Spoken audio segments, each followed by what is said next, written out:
Aux armes, citoyens, formez vos bataillons, marchons, marchons d'un seul... Aujourd'hui, les jeunes Français sont moins sensibilisés à l'importance du devoir de mémoire que nos parents et grands-parents.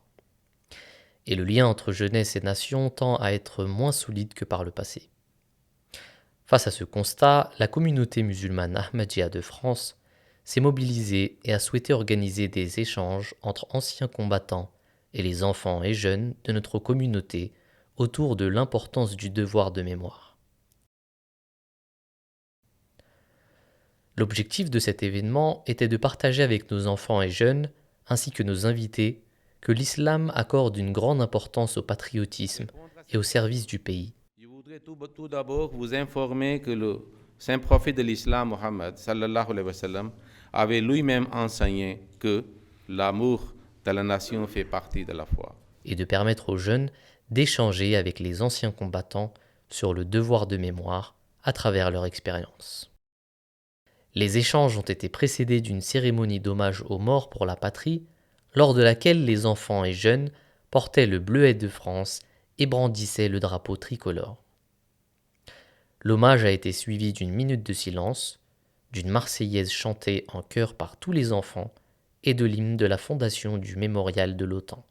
L'adjoint au maire de Saint-Prix, M. Christophe Seffrin, et plusieurs membres de différents conseils municipaux des villes avoisinantes étaient également présents pour participer à ces échanges. Les échanges ont débuté par la récitation des versets 60 à 62 de la sourate Ar-Rahman, suite à laquelle le missionnaire en chef de la communauté musulmane Ahmadiyya de France a insisté sur l'importance accordée en islam au patriotisme et au service de son pays. Ces échanges ont été animés par Willy Breton, président de la fondation du mémorial de l'OTAN, et par Jean-Marc Leclerc, président de l'Union nationale des combattants du Val d'Oise. Les enfants ont eu l'opportunité de poser de nombreuses questions aux intervenants. Les échanges se sont clôturés par une prière pour les morts, pour la patrie et leurs familles. Écoutons maintenant les impressions de nos intervenants et invités. J'ai été franchement étonné et on sent donc au travers de cette génération qui s'intéresse à la notion de patrie, de nation, de cette jeunesse, parce que c'est notre futur, c'est notre avenir. Donc c'est eux qui vont faire notre avenir, qui vont faire la France, qui vont créer ce futur. Je suis très enthousiasmé par la réaction de la jeunesse. Déjà, je voudrais remercier l'association de son accueil, qui est exceptionnel. Je ne m'attendais pas à ça. Des moments forts, c'est quand la jeunesse a chanté la Marseillaise. Ça m'a touché énormément. J'ai vu que tous connaissaient les paroles. Les questions qu'ils ont posées, c'est tout simple. Hein. Pourquoi tu as des médailles, hein. Oui, bah oui. Pourquoi tu étais en guerre, pourquoi on s'appelle la France.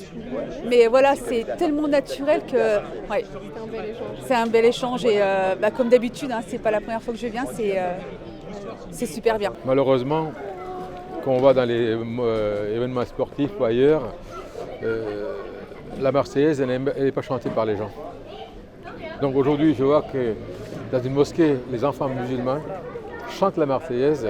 Moi, j'étais très touché, très ému. Franchement, je vous dis sincèrement, à cet âge, les enfants, ils ont récité la Marseillaise par cœur et sans faute. Ça, c'est un point qu'il faut souligner. C'est un professeur Salam, il a dit que où vous vivez, restez fidèle avec ce pays.